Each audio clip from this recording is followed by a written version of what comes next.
भागवत चतुर्थ स्कंध दूसरा अध्याय। भगवान शिव और दक्ष प्रजापति का मनोमालिन्य। आइए भक्तों, प्रभु को प्रणाम करके श्रवण करते हैं। विदुर जी ने पूछा, ब्राह्मण प्रजापति दक्ष तो अपनी लड़कियों से बहुत ही स्नेह रखते थे, फिर उन्होंने अपनी कन्या सती का अनादर करके शीलवानों में सबसे श्रेष्ठ श्री महादेव जी से द्वेष क्यों किया?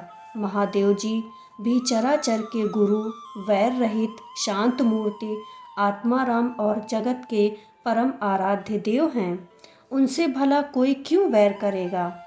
भगवान, उन ससुर और दामाद में इतना विद्वेष कैसे हो गया, जिसके कारण सती ने अपने दुसत्ज प्राणों की बलि दे दी?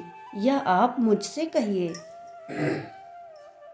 श्री मैत्रेयी जी ने कहा, विदुर जी, पहले एक बार प्रजापतियों के यज्ञ में सब बड़े बड़े ऋषि, देवता, मुनि और अग्नि आदि अपने अपने अनुयायियों के सहित एकत्र हुए थे। उसी समय प्रजापति दक्ष ने भी उस सभा में प्रवेश किया। वे अपने तेज से सूर्य के समान प्रकाशमान थे और उस विशाल सभा भवन का अंधकार दूर किए देते थे। उन्हें आया देख ब्रह्मा जी और महादेव जी के अतिरिक्त अग्नि पर्यंत सभी सभासद उनके तेज से प्रभावित होकर अपने अपने आसनों से उठकर खड़े हो गए।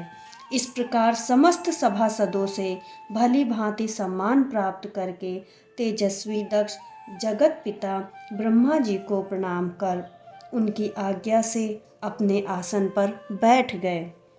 परंतु महादेव जी को पहले से ही बैठा देख तथा उनसे अभ्युत्थानादि के रूप में कुछ भी आदर न पाकर दक्ष उनका यह व्यवहार सहन न कर सके।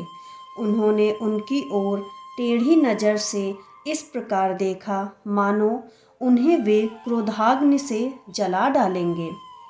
फिर कहने लगे, देवता और अग्नियों के सहित समस्त ब्रह्मांडगण मेरी बात सुने। मैं न समझी या द्वेषवश नहीं कहता, बल्कि शिष्टाचार की बात कहता हूँ। यह निर्लज्ज महादेव समस्त लोकपालों की पवित्र कीर्ति को धूल में मिला रहा है। देखिए, इस घमंडी ने सत्पुरुषों के आचरण को लांछित एवं मटियामेट कर दिया है। बंदर के से नेत्र वाले इसने सत्पुरुषों के समान मेरी सावित्री सरीखी मृगनयनी पवित्र कन्या का अग्नि और ब्राह्मणों के सामने पाणी ग्रहण किया था। इसलिए यह एक प्रकार मेरे पुत्र के समान हो गया है। उचित तो यह था कि यह उठकर मेरा स्वागत करता, मुझे प्रणाम करता, परंतु इसने वाणी से भी मेरा सत्कार नहीं किया। हाय, जिस प्रकार शूद्र को कोई वेद पढ़ा दे, उसी प्रकार मैंने इच्छा न होते हुए भी भावीवश इसको अपनी सुकुमारी कन्या दे दी। इसने सत्कर्म का लोभ कर दिया। यह सदा अपवित्र रहता है, बड़ा घमंडी है और धर्म की मर्यादा को तोड़ रहा है। यह प्रेतों के निवास स्थान भयंकर शमशानों में भूत प्रेतों को साथ लिए घूमता रहता है। पूरे पागल की तरह सिर के बाल बिखरे नंग धड़ंग भटकता है, कभी हंसता है कभी रोता है। यह सारे शरीर पर चिता की अपवित्र भस्म लपेटे रहता है। गले में भूतों के पहनने योग्य नर मुंडों की माला और सारे शरीर में हड्डियों के गहने पहने रहता है। यह बस नाम भर का ही शिव है। वास्तव में है यह पूरा अशिव मंगल अमंगल रूप।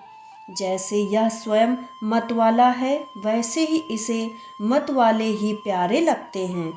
भूत प्रेत प्रमद आदि नीरे तमोगुणी स्वभाव वाले जीवों का यह नेता है। अरे, मैंने केवल ब्रह्मा जी के बहकावे में आकर ऐसे भूतों के सरदार, आचारहीन और दुष्ट स्वभाव वाले को अपनी भोली भाली बेटी ब्याह दी। श्री मैत्रेयी जी कहते हैं, विदुर जी, दक्ष ने इस प्रकार महादेव जी को बहुत कुछ बुरा भला कहा, तथापि उन्होंने इसका कोई प्रतिकार नहीं किया। वे पूर्ववत निश्चल भाव से बैठे रहे। इससे दक्ष के क्रोध का पारा और भी ऊंचा चढ़ गया और वे जल हाथ में लेकर उन्हें शाप देने को तैयार हो गए। दक्ष ने कहा, यह महादेव देवताओं में बड़ा ही अधम है। अब से इसे इंद्र, उपेंद्र आदि देवताओं के साथ यज्ञ का भाग न मिले। उपस्थित मुख्य मुख्य सभासदों ने उन्हें बहुत मना किया, परंतु उन्होंने किसी की ना सुनी। महादेव जी को शाप दे ही दिया। फिर वे अत्यंत क्रोधित हो उस सभा से निकलकर अपने घर चले गए। जब श्री शंकर जी के अनुयायियों में अग्रगण्य नंदीश्वर को मालूम हुआ कि दक्ष ने शाप दिया है, तो वे क्रोध से तमतमा उठे और उन्होंने दक्ष तथा उन ब्राह्मणों को जिन्होंने दक्ष के दुर्वचनों का अनुमोदन किया था, बड़ा भयंकर शाप दिया। वे बोले, जो इस मरण धर्मा शरीर में ही अभिमान करके किसी से भी द्रोह न करने वाले भगवान शंकर से द्वेष करता है, वह भेद बुद्धि वाला मूर्ख दक्ष तत्व ज्ञान से विमुख ही रहे। यह चतुर्मास्य यज्ञ करने वाले को अक्षय पुण्य प्राप्त होता है आदि अर्थवाद रूप वेद वाक्यों से मोहित एवं विवेक भ्रष्ट होकर विषय सुख की इच्छा से कपट धर्ममय गृहस्थाश्रम में आसक्त रहकर कर्म कांड में ही लगा रहता है। इसकी बुद्धि देहादि में आत्मभाव का चिंतन करने वाली है। उसके द्वारा इसने आत्मस्वरूप को भुला दिया है। यह साक्षात पशु के ही समान है। अतः अत्यंत स्त्री लंपट हो और शीघ्र ही इसका मुंह बकरे का हो जाए। यह मूर्ख कर्ममयी अविद्या को ही विद्या समझता है। इसलिए यह और जो लोग भगवान शंकर का अपमान करने वाले इस दुष्ट के पीछे पीछे चलने वाले हैं, वे सभी जन्म मरण रूप संसार चक्र में पड़े रहें। वेदवाणी रूप लता फल श्रुति रूप पुष्पों से सुशोभित है। उसके कर्म फल रूप मनोमोहक गंध से इनके चित्त क्षुब्ध हो रहे हैं। इससे ये शंकर द्रोही कर्मों के जाल में ही फंसे रहें। ये ब्राह्मण लोग भक्ष्यास भक्ष्य के विचार को छोड़कर केवल पेट पालने के लिए ही विद्या तप और व्रत आदि का आश्रय लें तथा धन शरीर और इंद्रियों के सुख को ही सुख मानकर उन्हीं के गुलाम बनकर दुनिया में भीख मांगते भटका करें। नंदीश्वर के मुख से इस प्रकार ब्राह्मण कुल के लिए शाप सुनकर उसके बदले में भृगु जी ने यह दुस्सारतर शाप रूप ब्रह्मदंड दिया। जो लोग शिव भक्त हैं तथा जो उन भक्तों के अनुयायी हैं, वे सत शास्त्रों के विरुद्ध आचरण करने वाले और पाखंडी हों। जो लोग शौचाचार विहीन मंद बुद्धि तथा जटा राख और हड्डियों को धारण करने वाले हैं, वे ही शैव संप्रदाय में दीक्षित हों, जिसमें सुरा और असौ ही देवताओं के समान आदरणीय हैं। अरे तुम लोग जो धर्म मर्यादा के संस्थापक एवं वर्णाश्रमियों के रक्षक वेद और ब्राह्मणों की निंदा करते हो, इससे मालूम होता है तुमने पाखंड का आश्रय ले रखा है। यह वेद मार्ग ही लोगों के लिए कल्याणकारी और सनातन मार्ग है। पूर्व पुरुष इसी पर चलते आए हैं और इसके मूल साक्षात श्री विष्णु भगवान हैं।